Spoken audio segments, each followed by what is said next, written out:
nous repassons la parole à Alain Douk, cette fois-ci pour la dénonciation de ce début de semaine. Oui, parfait. Pour ce matin, nous aurons une dénonciation sous fond peut-être d'interpellation, de questionnement. Mais avant ça, je veux saluer un de nos fidèles téléspectateurs.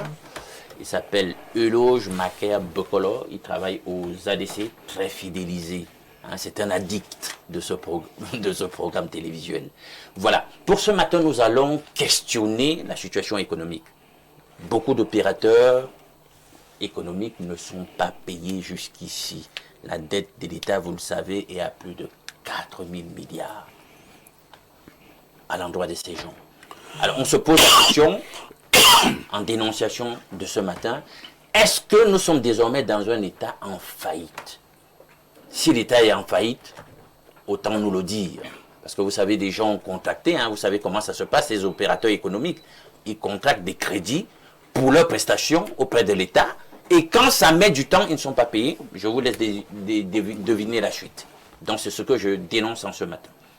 Ok, merci pour la dénonciation de ce matin. Je dois dire que nous en parlions déjà il y a de longs mois, en nous posant la question de savoir pourquoi l'État ne paye presque plus. Il y a un problème. Les prestataires sont en agonie. Vous avez livré, maintenant, ça met des mois, voire des années, vous n'êtes pas payé. Monsieur Niek, ça fait problème. Et c'est sans aucune explication. Oui, parfait. Ce qui est plus gênant, c'est que ceux qui agissent au nom de l'État, on ne voit pas leur train de vie donner l'impression qu'il n'y a pas d'argent. C'est l'ironie du sort. Ouais, parce que si l'État ne paye pas en disant qu'il n'y a pas d'argent, il faudrait que ça se ressente à partir de ceux-là qui sont en charge de valider toutes ces choses-là. En fait, vous savez, on mise sur la jeunesse, on mise sur le potentiel national. Mais tant que ceux-là qui décident de ne pas quitter le pays pour servir le pays en restant ici, en l'accompagnant, parce que tout le monde ne veut pas être ministre, tout le monde ne veut pas être médecin. Il y en a qui disent que moi, je veux réaliser une route de mon pays. C'est ma manière à moi de servir le pays. Et que vous soyez en train de le faire. Parce que on y voit généralement l'impact économique. Mais on ne voit pas, comment dire, la déception qu'on a du rêve qu'on nourrit de son pays. Parce qu'on veut réduire l'opérateur économique à celui qui cherche le gain. Et rien que le gain. Mais derrière l'opérateur économique, il y a quelqu'un qui nourrit un rêve de voir son pays différent dans le secteur dont il peut être utile.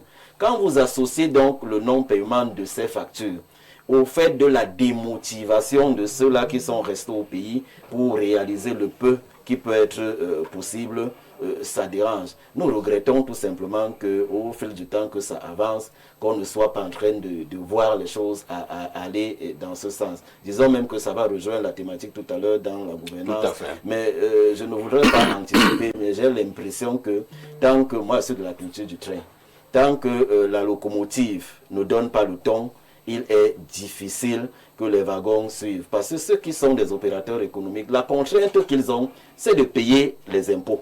Donc vous ne pouvez pas vous effacer, vous exonérer de la patente, du paiement de la patente en disant que vous avez des factures qui ne sont pas payées. Que fait donc l'État de l'argent qu'il reçoit tous les trimestres, tous les ans de ces prestataires de services, pendant qu'à côté, il y a les factures impayées? Nous ne comprenons pas. Disons que je ne sais pas, peut-être comme il y a les responsables du RDPC qu'on ne va pas confondre systématiquement au gouvernement, mais peut-être eux auront la matière à nous dire pourquoi cela, pourquoi ça ne change pas, pourquoi il n'y a même pas un début d'espoir là-bas de voir que quelques factures peuvent être payées. C'est triste, finalement, pour les opérateurs économiques et les Camerounais que nous sommes de manière générale. Professeur Noubissier, Alain Douk se posait déjà la question tout à l'heure lorsqu'il nous livrait cette dénonciation. Il est de plus en plus question maintenant de savoir si le Cameroun est finalement un pays en faillite. Pourquoi l'État ne paye presque plus? Pourquoi l'État ne paye presque plus, M. Parfait? Ici, c'est un très bon sujet, c'est une très bonne dénonciation. Mais il va falloir, avant d'entrer dans la question la plus formidable, c'est de savoir est-ce que l'État est en faillite, qu'on se pose d'abord des bonnes questions. Pourquoi l'État est arrivé à ce niveau. Moi, j'ai eu la chance de le faire. J'ai fait quand même dans certains projets. J'ai accompagné beaucoup de projets. Vous savez, quand il faut construire une route, par exemple, alors dans la constitution du dossier, l'opérateur économique doit pouvoir présenter doit pouvoir présenter une capacité à soutenir les premières étapes du déroulement du projet. Et après avoir fait cela, beaucoup d'opérateurs économiques vont prendre des prêts dans des banques pour d'abord cela. Et maintenant, après, l'État leur paie ce qu'on appelle l'avance sur démarrage. Et c'est dans cette posture que les projets ont une possibilité de se réaliser. Mais vous allez vous rendre compte que beaucoup de routes ont commencé à être bitumées, ont été interrompus. Beaucoup de projets, que ce soit au niveau de l'électricité, que ce soit au niveau de l'eau, de la santé, ont été interrompus. Pour le simple fait qu'au Cameroun, on a un jeu. Ces opérateurs économiques également ont leur entière responsabilité. Parce que, qu'est-ce qu'ils font le plus souvent? Ils font semblant d'avoir cet argent disponible. Parce que ça doit être des 10% ou les 20%. Je peux me tromper sur le pourcentage, mais c'est entre 10% et 20%. Alors, ils vont de connivence avec des banques. La banque peut faire un placement, et c'est juste un placement de circonstances. Et après, ils sont incapables. Vous allez vous rendre compte que nous sommes dans cette anarchie. C'est-à-dire qu'au niveau des opérateurs économiques également, ils doivent savoir que leur travail consiste à réaliser avec efficacité ces projets. C'est pour ça que vous allez vous rendre compte que nos routes ont des bitumes qui ne reflètent pas l'ingénierie actuelle en termes de bitumage des routes. Pour le simple fait que ce soit au niveau de l'État qui doit payer, que ce soit au niveau des opérateurs, il y a un gros problème. À un moment donné, on réalise des travaux qui n'ont aucun sens. Et l'argent du contribuable camerounais, la richesse de la patrie, tout ceci pris en otage. Bon, il y a un grand problème maintenant. Alors maintenant, une autre difficulté, c'est l'impact sur le train de vie des populations. L'impact sur le train de vie des populations. Maintenant, quand on parle de la faillite, je dois être c'est difficile pour moi de dire que l'État est en faillite quand on essaie de voir le rythme de vie, le train de vie de ceux-là qui nous gouvernent. Et chaque jour, on parle de réduire ces trains de vie. Mais Pas de apparemment, réduire. Sur le plan augmente. pratique, ce n'est pas ce qu'on observe. Sur le plan Ça a pratique, plutôt augmenté. c'est pas ce qu'on observe. On a l'impression qu'on a deux ou trois Cameroun, deux ou trois types de Cameroun. Il y a un Cameroun pour ceux qui sont dans la faillite, un Cameroun pour ceux qui ne sont pas dans la faillite. De plus en plus, quand vous voulez vivre au Cameroun, essayez de vivre comme un aveugle qui ne regarde pas ce qui se trouve autour de lui pour ne pas avoir un traumatisme ou une crise cardiaque. C'est ça le processus de base. Parce que si vous retirez les yeux pour regarder, analyser et juger, à un moment donné, vous allez entrer dans une forme de schizophrénie, qui est ce que M. Alain nous décrit dans son livre. C'est-à-dire que vous allez vous rendre compte que les frustrations vont se conjuguer, les déceptions vont se conjuguer, et vous n'aurez plus que vos yeux pour pleurer. Bon, pour dire que l'État devrait, en fait, il faut une certaine dynamique de fonctionnement entre les opérateurs économiques et l'État, afin que les engagements soient tenus, et afin que les actions, les projets soient réalisés. Pourquoi? Parce que beaucoup sont malins, je vous assure, M. Pafa, ici. Moi, j'ai rencontré quelqu'un dans un des projets où j'intervenais comme consultant. Le monsieur vient, il n'a rien réalisé. Il est là il a des mallettes sur lui là. Après, il vous dit là que, après quelques temps, parce que moi je suis psychologue, moi j'ai la capacité d'entrer en communication avec des gens. Donc quand vous dites que non, c'est ça, ils n'ont rien réalisé. Je ne voudrais pas citer des projets pour ne pas frustrer certaines personnes, mais je peux citer des projets avec des non. Le gars, il vient avec sa mallette d'argent, laisse sur lui. Après, on dit que bon, toutes les réalisations, on vous dit 40%. Mais sur les faits, ce n'est pas 40%. Qu'est-ce qui part? À la fin, ils vont dans un bureau, là, ils sortent des millions, ils partagent des millions entre eux. Et quand ils reviennent, taux de participation, non, c'est bon, ça a été bien fait, vraiment, les choses vont bien. C'est ça. Ça se passe comme ça au Cameroun? Ça se passe comme ça au Cameroun. Ça veut dire que même ces opérateurs économiques, il ne faut pas les prendre comme s'ils étaient sains. Il y a un vrai problème. Il y a un grand problème. À un moment donné, c'est cette magot qui fait que l'État s'enrichit et les opérateurs économiques s'enrichissent. Et dans la réalisation, non, mais est-ce que c'est l'État qui s'enrichit? L'État s'enrichit pourquoi? Parce qu'au jour d'aujourd'hui, s'ils ne payent pas les factures, et ceux qui sont dans la mouvance, dans la chaîne, ils savent comment ils s'enrichissent là-bas. Ceux qui sont dans la chaîne, c'est-à-dire que ceux qui sont dans les projets, vous assure, ce sont des expériences vécues. Des expériences vécues. Les gens viennent là, on ne réalise rien. Moi, je prends un projet, je vous pose une question bête. Si vous êtes en train de construire une maison, M. Pafa, ici, vous envoyez un ingénieur, vous êtes peut-être à l'étranger, vous avez envoyé de l'argent à quelqu'un, et qui vous dit que la construction a atteint une taux de réalisation de 40%. Vous quittez l'Europe pour venir regarder la production, la réalisation, vous attendiez à quoi? Quand il s'agit d'une maison. Ça, vous voyez l'évolution. Au moins les fondations. Mais on vous dit que toutes les réalisations, c'est à 40%. La fondation n'existait pas. On a défriché. Je vous assure, c'est le jour-là qu'on est venu avec un camion pour terrasser, pour ouvrir. Moi, je parle là en tant que psychologue et en tant que scientifique. Je ne voudrais pas entrer dans des débats politiques. Bon, pour dire que ça soit au niveau des autorités économiques, que ça soit au niveau de l'État, il y a un grand problème. Maintenant, la faillite de l'État, que l'État assume, que l'État dise la vérité. Si l'État est en faillite, quand tu es dans ta maison, quand les caisses ne donnent pas, tu appelles ta femme, tes enfants pour leur dire que les gars, c'est chaud, on doit réduire le train de vie. Ça ne va pas. Mais si l'État n'a pas encore ouvert la bouche pour dire que ça ne va pas, nous pensons que l'État n'est pas encore en faillite, mais que l'État essaie de faire une synchronisation avec les autorités économiques afin que le train de vie, les conditions de vie des Camerounais puissent s'améliorer. Fatimatou Bangonan, quel est le commentaire que vous posez sur cette dénonciation lorsqu'on vous fait quand même comprendre qu'ils sont des milliers de prestataires de services qui attendent d'être payés depuis de longs mois, voire des années, et cela amène les uns et les autres à se poser la question de savoir si l'État est en faillite.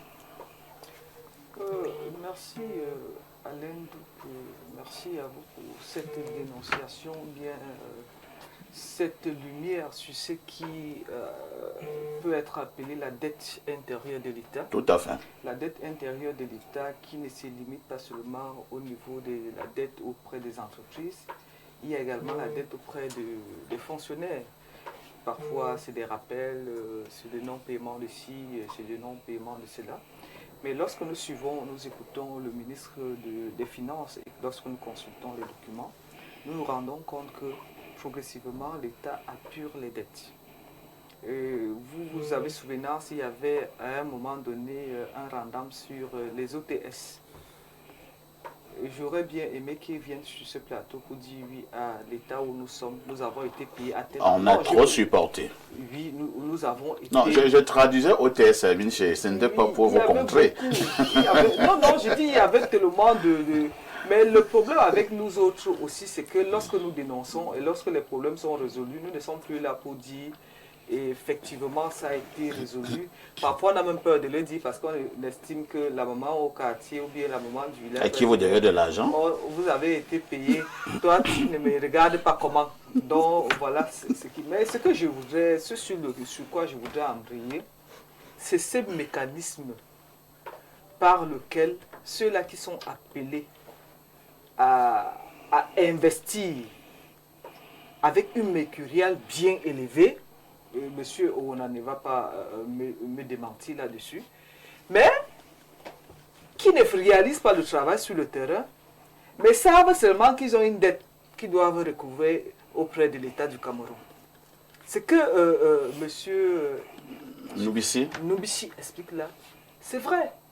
Il y en a qui viennent avec des faux bons d'accord des banques pour démontrer qu'ils ont suffisamment d'argent. Mais ils se contentent du peu d'argent que l'État donne. Ils vont s'empiffrer, ils ne font même rien. Mais ils savent seulement que j'ai gagné le marché de peut-être 100 millions ou bien 200 millions et l'État me doit 200 millions. Ce thème aurait été bien traité. Peut-être c'est une modeste suggestion, que ce thème revienne comme une thématique centrale pour permettre aux panélistes ou bien aux auditeurs, aux télé-auditeurs d'avoir ample information sur le sujet. Parce que si nous mettons à survoler et dire oui, on n'a pas payé les gens, on vous paye pourquoi? Non, ce que nous allons également dire à Fatima, tu veux garder le microphone, c'est vrai, parce que c'est comme une dénonciation dans la dénonciation. Ce que nous ici et vous êtes en train de faire sur ce plateau, nous sommes d'accord. Mais à côté de ces malhonnêtes, entre guillemets, prestataires de services, vous avez également d'autres qui ont fait normalement le travail depuis des années, qui ne sont pas payés. L'État du Cameroun devait 3,900,2 milliards en termes de dette intérieure. L'État a progressivement apuré. La dette flottante qui reste, c'est 1000 milliards. Ça, ce sont les informations que nous avons fouillées. Où est-ce que vous tirez vos informations? J'ai dit, c'est en moi je parle de 2026. Ça, en 2026. En 2026. Donc pour l'instant, la dette intérieure de 1000 milliards. Je dis, allez regarder. Moi, je viens de consulter. Et on estime que nous allons vérifier on a échelonné le paiement. Parce qu'il faut le dire, lorsqu'un État se retrouve dans la situation qui est la nôtre, avec des tensions de trésorerie, il faut régler, par exemple, le salaire des fonctionnaires, c'est énorme. C'est de manière échelonnée que les dettes sont apurées. Donc, pendant que moi, entreprise Y, attend d'être désintéressée, après que j'ai livré mon travail, qui parfois sont très mal livrés, bon, je ne vais pas entrer dans les micmacs, parfois ne sont même pas livrés parce que l'État ne refuse de réceptionner le dit travail. Vous comprenez que je vais rentrer en perte. Pendant que j'attends, l'entreprise YX a peut-être déjà reçu son paiement, donc ne paye pas au même moment. Donc forcément, il y aura toujours, aussi longtemps qu'il existera l'État du Cameroun, il existera la dette intérieure. Mais la bonne démarche voudrait qu'on interroge effectivement ce que ces entreprises font pour attendre de l'argent de l'État du Cameroun. Parce que parfois, tout ce que, quand on dit taux d'avancement, il y a quelqu'un qu'on appelle taux d'avancement. Ce n'est pas lui qui fait les routes. C'est un ministre RDPC. C'est les entreprises qui ont gagné. Oui. Votre travail, si vous le faites mal, ce n'est pas le PDG. Ce n'est pas parce que vous appartenez peut-être à un parti politique que vous avez mal fait. C'est M. Parfait ici qui n'aura pas bien fait son travail. Donc lorsque quelqu'un est à un poste, il faudrait qu'on apprenne aussi à reconnaître que vous, en tant qu'individu, vous êtes redevable face à la société, vous avez votre responsabilité. Vous ne devez pas vous cacher derrière ce qu'on appelle le parti politique. C'est pour cette raison que mon président avait dit, parler des bandits à col blanc, et il disait qu'il devait rendre gauche. Quand il a commencé à les faire rendre gauche, les gens comme les NIEC ont dit que non, c'est des arrestations politiques. Pour finir, on fait comment? On ne peut pas vouloir le beurre et l'argent du beurre. Tant que tu as géré, tu as des explications à donner. Tu as vous avez cessé de les arrêter parce que les NIEC ont parlé. Si c'était donc pas la vérité, on les arrête. Vous avez besoin. C'est vrai que les jeunes partis ont l'habitude de la politique spectacle. Moi, depuis ce nous ne faisons pas la politique spectacle. Par exemple, vous êtes allé rencontrer les gens dans le quartier. Pendant que nous sommes sur le terrain, on n'a pas besoin de télé pour dire que nous sommes en train de travailler. Le travail parle par lui-même. Donc vraiment, continuez juste à faire votre travail. Laissez les jeunes qui font le spectacle. Vous êtes jeune avec la barbe blanche. Non, c'est vous qui dites les jeunes. Moi, jeune parti, il a dit jeune parti. Il a dit jeune parti politique. Laissez les jeunes partis, ce qu'ils font, c'est de la jeunesse. D'accord. Vous faites votre travail. On va passer la parole à Bernard Oona. Oui. Bernard Oona, Madame Fatimatou a également dénoncé ce qui ne livrent pas du tout leurs travaux, mais revendiquent le paiement. Nous avons même ce que vous appelez là des marchés fictifs au Cameroun. Alors, entre-temps, est-ce qu'il n'y a pas une complicité? Pour que nous ayons cette manière de fonctionner, il faudrait que ces prestataires entrent en gouvernement, entre guillemets, incestueux avec ceux qui dirigent, vrai ou faux? Je ne vais pas répondre par vrai ou faux, par oui ou non. Je vais quand même d'abord... Subitement, vous êtes déjà très méfiant. Non, je vais vous raconter une anecdote pour être dans la dénonciation. Après, je reviendrai sur les chiffres et le problème même de la dette intérieure, de la dette flottante. Donc, l'anecdote qui concerne le problème soulevé par certains panélistes ici, c'est que il y a quelques années, le délégué du gouvernement de l'époque, Gilbert Timévouna, a lancé les travaux de construction de l'immeuble qui abrite le siège du conseil régional du centre. Quelqu'un est venu, un gars très ingénieux, est venu, il a gagné le marché, il a demandé l'avance de 900 millions. On lui a versé 900 millions et il est parti. On ne l'a plus jamais revu. Donc, il y a des malhonnêtes comme ça. Oui. Attends un peu. Vous pouvez d'abord donner 900 millions à quelqu'un sans garantie. Quand il a déjà gagné le marché, que c'est lui qui va construire le bâtiment, il demande donc qu'on lui verse une avance dans le démarrage. L'avance de démarrage, c'est un droit. Et donc, on lui verse cette avance. C'était 900 millions. Il a pris 900 millions. On ne l'a plus jamais revu. Il a pris la poudre d'escampette. Il est parti, il s'est volatilisé. Bernard, on a complicité. Je voulais donc dire que... concernant ce vous ne pouvez pas donner 900 millions à quelqu'un sans garantie. Il a pris 900 millions et il est parti. Les travaux se sont arrêtés, on a mis pendant longtemps là, et puis après, la communauté urbaine qui est quand même à l'époque de Timévouna, il avait beaucoup d'argent, a donc refinancé les travaux, et tant mieux, ça a été, les travaux se sont achevés, et aujourd'hui le bel immeuble est là, l'édifice est là. Ça, c'est ce qu'on vit régulièrement aussi, des entrepreneurs vraiment malhonnêtes, méchants, qui viennent là, ils prennent de l'argent pour lancer des chantiers, malheureusement, qui ne lancent jamais ou qui font semblant de lancer. Et puis, une fois lancé simplement, à grand renfort de publicité, pap, et c'est parti, le gars, il gère l'argent pour autre chose. Parfois, ici, le problème de la dette au Cameroun est un problème très préoccupant. Il est même très sérieux, c'est très loin ce qu'on veut évoquer là en minimisant la réalité. D'abord, les chiffres, j'ai les chiffres dans mon téléphone, là je veux chercher ça avant la fin de l'émission. Les chiffres de la dette intérieure, dette flottante. Il y a un communiqué que le ministre des Finances, Motazé, a commis il y a un mois environ, qui a été d'ailleurs publié dans les colonnes de beaucoup de journaux, dont le mien. Il parlait de plusieurs milliers de milliards de francs CFA de dette intérieure.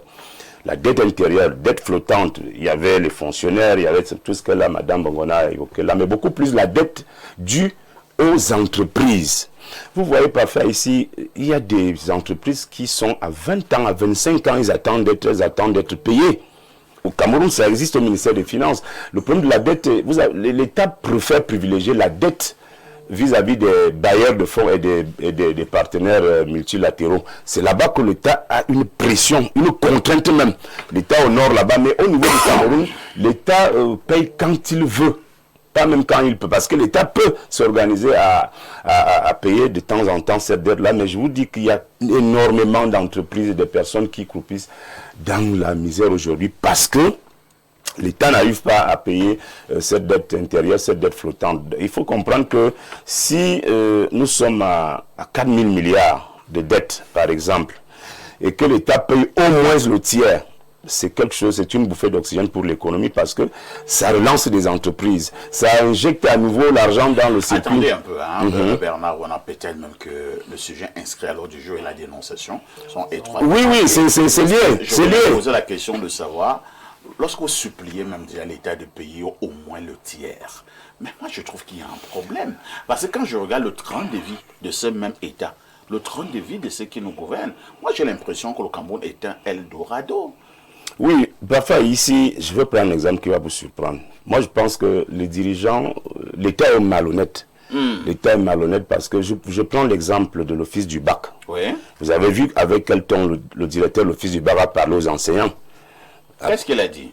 Il a sorti ses résultats. Il a dit qu'il n'avait pas besoin d'eux pour délibérer. Ah bon? Oui. Et donc, du coup, vous comprenez que le problème de la malhonnêteté de l'État, c'est que la condescendance. Il y a l'argent au début de l'année scolaire pour les examens. Des milliards. Oui, il y a des milliards.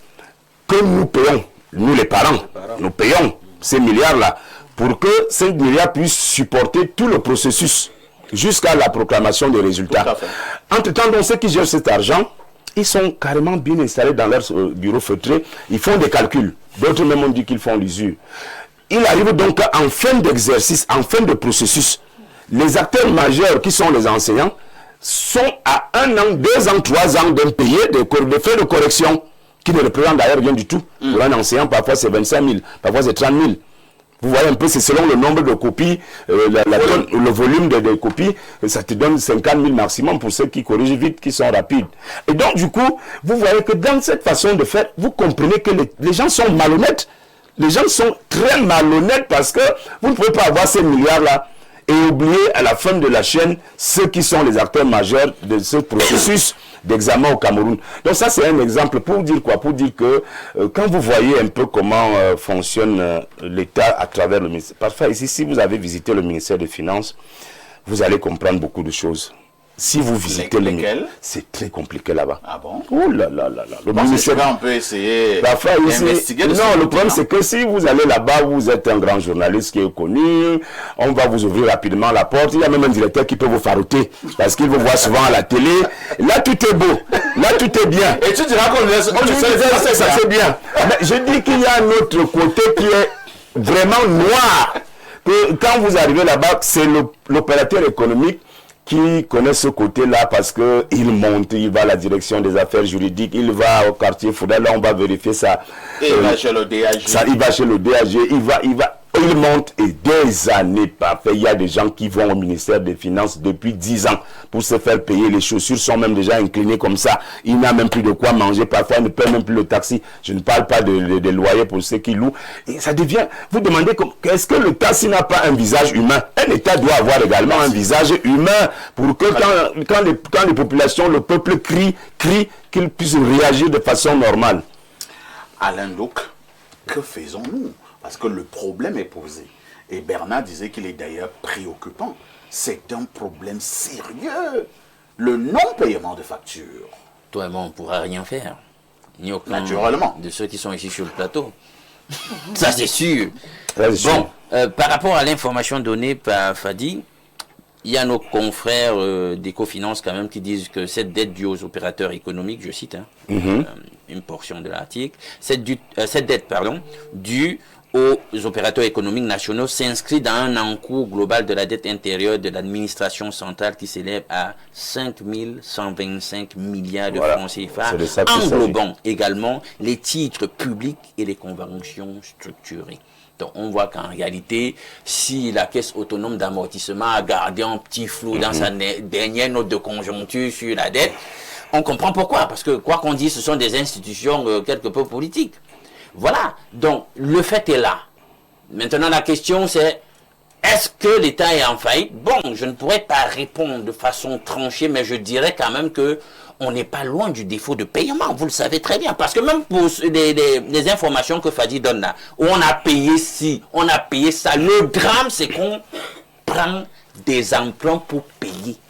Ça, c'est encore très dangereux. C'est ça le Là, problème. c'est tout le problème RSC. C'est ça le problème. avec intérêt. Bien sûr, des intérêts quasi usurés, parce qu'on n'est plus sur le marché financier. L'entité Cameroun, c'est plus trop ça, voilà. Donc, en raison justement de la qualité de la gouvernance, on nous pratique des taux d'intérêt vraiment qu'on accorde à des destinations vraiment risquées. Donc, c'est là où nous en sommes. Et vraiment, il faut une réinitialisation. Moi, je l'ai toujours dit. Il faut repenser tout le système, totalement, et se mettre sur une nouvelle trajectoire, une nouvelle dynamique. Qu'est-ce que vous appelez repenser tout le système? Parfait. C'est-à-dire nous quitter du projet de société qui était celui du RDP, c'est le libéralisme communautaire, il n'est plus d'actualité. Allez maintenant du projet du PCRN. Par exemple. Je ne suis pas du PCRN, il faudrait qu'il se fasse élire, mais on doit confronter de nouveaux types de projets de société et les Camerounais doivent s'identifier dans un nouveau projet de société qu'on va implémenter. Mais vous savez, vous pouvez avoir le plus beau des projets. Si vous n'avez pas des hommes qui peuvent les porter, ça c'est aussi un problème. Donc vraiment, il faut un nouveau leadership, des gens sérieux, des gens consacrés, vraiment, et qui ont à cœur de relever le pays, de le reconstruire, qui ne pensent pas à eux. Parce que moi, je vois plutôt des gouvernants qui sont dans une dynamique et une logique de rentière. En fait, je vois des gens qui pensent plus à eux qu'à la communauté. Et c'est ça le drame du pays en ce moment. Oui, Fadi, en quelques secondes. Ce que je voudrais dire, oui, lorsque vous demandez de manière subtile à M. Douk si on doit virer vers le programme politique de M. Nyek, ça me fait sourire parce que ceux-là... Parce qu'apparemment, votre programme, il a échoué. Parce que ce qui est constant, ce qu'il faut reconnaître, que ce sont les citoyens camerounais, indépendamment de leur parti politique. Je ne vais pas revenir sur les affaires de marché de Covid qui a fait charrier beaucoup de débats. Ce sont les acteurs publics, les citoyens camerounais qui parfois ont des entreprises, parfois sont des parlementaires, ont des entreprises qui gagnent des marchés publics. Est-ce que ceux-là font... Pourquoi viser simplement les parlementaires? Non, je dis parfois. Il y a un parlementaire parmi nous qui... Oui, j'ai vu le nom. J'ai vu le nom des parlementaires. Ils ont toujours dit que c'était faux. Vous savez de quelle part? On avait la corrélation avec le PCRN. Beaucoup de parlementaires très critiques. Très critiques. Ouais. Pourquoi vous faites ça? Je ne parle plus alors. Bon, Niek lui voulait reprendre la parole. Je ne sais pas s'il dira un mot sur certains parlementaires qui sont Moi, je dans la parle des sauce parlementaires, anti-Québec. vous commencez à vous Mais moquer de moi, je parlais du non-paiement de factures, hein, de manière générale. Oui, Mr. Niek. Dans l'élégance et la courtoisie, c'est pas dans les habitudes du PCRN d'aller au front avec les femmes, surtout. Ah, vous êtes élégant. On promeut Et galant. la jeune féminine. Et il n'est pas interdit à un Camerounais de s'investir dans l'entrepreneuriat. Ce qu'on demande aux prestataires, lorsqu'un prestataire a gagné un marché, c'est de respecter le cahier de charges. Tout à fait. C'était là l'entrée. Et je voulais dire que ne glissons Non, mais il y a des pas, fonctions qui ne changeons correspondent pas à certaines Non, c'est toi qui activités. le dis. Non, Monsieur Nguyen dit ne que c'est changeons pas, possible. ne changeons pas de Donc, ce que je sujet. voulais dire, c'est qu'il faut aller changer le logiciel des Camerounais. Parce que si moi, M. Bongono Fadimatou Natacha, j'appartiens à un parti politique, j'ai un regard critique vis-à-vis de ce qui est fait. Et je vais gagner un marché et il se trouve que je me trouve aussi dans une indélicatesse. Non, ce n'est pas bien. ça c'est la confusion. Je crois je que parle la de moi, meilleure vous des dites que c'est la manières de confusion. montrer qu'une critique est utile, c'est de faire différemment. faut repenser. De la critique qu'on fait. Ce que Il moi je est voulais dire, c'est important que de nous sommes repenser notre le citoyen la dénonciation de ce camerounais. matin. Resocialiser pourquoi le l'État citoyen ne paye S'il vous camerounais. plaît, Fatih, permettez à M. Niek de Pourquoi colorer. pourquoi l'État ne paye pas ses factures? C'est ça la dénonciation. On ne peut pas être à questionner celui qui a mal fait le marché en disant qu'il ne doit pas être payé. Ça, c'est un sujet dans Si le livre ne va pas le payer. Non, attendons. Je n'ai pas dit qu'il y a les gens qui ne réalisent pas. Je disais que ne quittons pas le sujet. Le sujet, c'est pourquoi l'État ne paye pas Mettez-nous les alors en factures. prison. Si l'État ne paye Nous pas les les factures avisons parce que force. le prestataire a mal réalisé, il faut qu'on le Très dise. bien. On parle du prestataire qui a très bien réalisé, mais qui demande à être payé. Et je voudrais dire ici que l'État, tout à l'heure, Parfait a demandé pourquoi on dit à l'État de payer d'abord un peu. Parfait, un État qui veut se développer ne peut pas s'en sortir du système de la dette. Il faut qu'il s'endette pour pouvoir avancer. Mais le problème, c'est qu'il doit respecter ses engagements pour éviter de décourager. Quand vous allez au service de la création des entreprises, regardez le nombre d'entreprises qui sont créées par jour et en fin d'année, regardez le nombre d'entreprises qui sortent du marché. Généralement, allez questionner, vous allez voir que d'abord, c'est quelques personnes qui gagnent l'essentiel des offres, des marchés. C'est-à-dire que s'il y a 10 entreprises créées, à peine 3 gagnent tous les marchés et les mêmes marchés, c'est le même circuit. Et maintenant, ceux-là qui gagnent les marchés, allez voir ceux qui sont payés. Parce que quand l'entreprise est créée, elle doit réaliser, elle doit créer les emplois aussi. C'est pour cela qu'il faut que l'État paye. La dette ne peut pas être longtemps impayée et que ça dérange. C'est compris. Lisons, hein, avant de passer la parole au professeur Doubissier, lisons quand même d'abord ces nombreuses préoccupations de nos téléspectateurs. Bonjour, le monde faible de la modération. Et je salue tout ton panel rempli d'éminents hommes. Je trouve la dénonciation du jour très pertinente. Merci, merci Alain pour cette orientation. C'est Itaka depuis Vorbeti qui envoie cette contribution. Un autre message ce matin. Nous prenons ce message qui nous vient de plus 33, c'est la France. Bonjour, parfait, ainsi qu'à vos invités. Je me demande bien ce que couvre le budget du Cameroun pour ne pas, à minima, payer les salaires de ses employés, ainsi que les différentes factures. Cordialement, c'est Patrick de Strasbourg. Patrick, à ce que je sache, pour l'instant, les salaires des employés de l'État sont payés. Un autre message ce matin, bonjour, parfait, à ici et à tout le panel. Une entreprise de la place a gagné un marché après avoir élaboré toute la documentation administrative nécessaire, payé toutes les cautions et assurances. Elle sollicite auprès d'un comptable un AVI, document essentiel permettant de recevoir de l'argent auprès de la banque. Ce comptable décide de ne plus signer les AVI, sous le prétexte que sa signature aura été falsifiée. Dans ce cas, comment les entreprises peuvent-elles travailler sans ce document capital qui permet aux banques de débourser des financements pour la réalisation des projets de développement? Bon, je pense qu'il faut porter plainte, hein? Alors, nous avons un autre message du plus 33. Bonjour, monsieur Parfait ici. Salut, moi, monsieur Ouna, de la part de monsieur David Focho.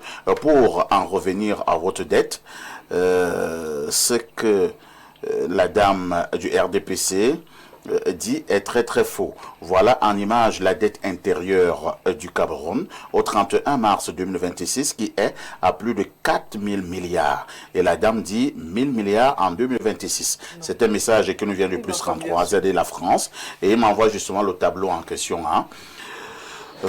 D'accord, j'ai le tableau en question. Un autre message ce matin. Bonjour, parfait. À ici, ainsi qu'à ton riche panel, je ne suis pas très d'accord avec Madame Bongono, pour qui j'ai beaucoup de respect. Dire que l'État a presque purgé les paiements est très faux. La majorité des entreprises dans les BTP ont fermé et les travaux arrêtés à cause du manque d'argent au fonds routier, mais le MINTP exige que les travaux aillent jusqu'au bout, sans paiement des décomptes. Quand il y a même un peu d'argent là-bas, on paye plutôt des copains et des copines. C'est Boris Tchanga à soi qui envoie ce message. Ma pensée. Allez-y, Fadi. Ce que j'ai dit, le Cameroun a 3 900,2 milliards de dettes et 1000 milliards de dettes flottantes en tant qu'arriérés. À date, au premier trimestre, l'État a apuré sensiblement 475 milliards. Très récemment, il a apuré sensiblement au quatrième trimestre 18% de la dette restante. Je n'ai jamais dit que l'État a moins de 1000 milliards, non. 3 900 milliards, 3 900,2 milliards et des arriérés de 1000 milliards. Donc si vous additionnez, bonjour, c'est compris.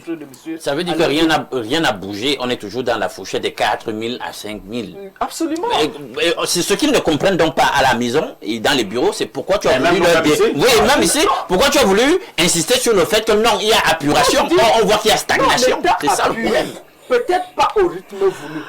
Bonjour, parfait. Je parlais de Y qui attend d'être... Fatima, tu es très sollicité. Hein? Laisse d'abord la dette. Il y a une autre préoccupation qui te concerne directement.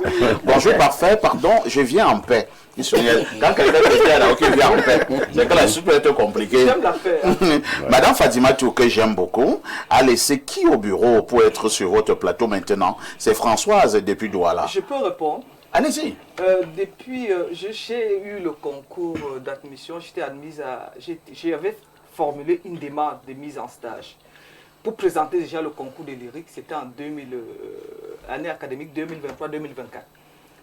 Concours que j'ai eu, parce que c'était pour une filière classique dont nous faisons les cours en journée. Nous avons rempli toutes les procédures nécessaires et j'ai eu l'accord de mon ministère d'aller faire mes études. Donc, ma présence sur ce plateau ce matin, je suis en position de mise en stage. Mais là, tu n'es pas en stage. Si. Tu es en train de défendre la je suis en position. Ça veut dire, lorsque vous avez, on vous accorde, on vous donne l'autorisation de présenter un concours, on vous donne c'est sur 2 ans. Donc, je vais reprendre mon travail juste après ma soutenance. Je pense que donc, Fatima, tu as été clair. C'est clair là-dessus. Voilà. Au bureau, il y a la continuité du service public. L'État permet aux Camerounais, aux fonctionnaires... On a compris, Fatima, lorsque vous êtes en règle, je suis le premier à reconnaître que vous êtes en règle. Donc, vous n'êtes pas là parce que vous avez fui le bureau pour venir bavarder à la télé, ainsi de suite. Non, surtout qu'on ne bavarde pas. Je veux parler comme les autres. Je dis que sur votre plateau... On a même traité d'autres d'aboyeurs. Oui. C'est encore plus dur, hein? Oui, le tacle est dur, mais on continue le jeu. Il y a un monsieur qui avait l'habitude d'écrire comme ça derrière le clavier. Je ne vais pas le citer, Thomas Massok. Un jour, on s'est retrouvé sur le plateau ici. Je vous assure que M. Jean-Jacques Zé, votre collègue, était dépassé. Il dit, ne me faites pas ça. Parce que même placer deux phrases, ce n'était pas facile. Quand la caméra, vous êtes là avec les lumières. C'est pour vous dire que ce n'est pas aussi facile d'aboyer sur un plateau de télévision avec les lumières comme ça. Si c'était aussi facile, on aurait retrouvé tout le monde ici pour aboyer. Parce que moi, je modère les plateaux depuis pratiquement une quinzaine d'années. Moi, j'ai beaucoup de respect pour mes panélistes que j'appelle ici. Ils sont nombreux, hein, au niveau des bars. Il est très fort, il argumente beaucoup, hein. Il fait des démonstrations, aux vraies, aux fausses. Mais quand tu lui dis, viens à la télé, tu lui demandes, il fuit. Et parfois, même nous les avons amenés ici, il n'a jamais été bègue, hein, mais il devient bègue. Il commence à bégayer. Tu lui demandes quel est ton nom, il dit, il ne connaît plus son nom. Respect aux panélistes sur les plateaux. À tout de suite pour la suite.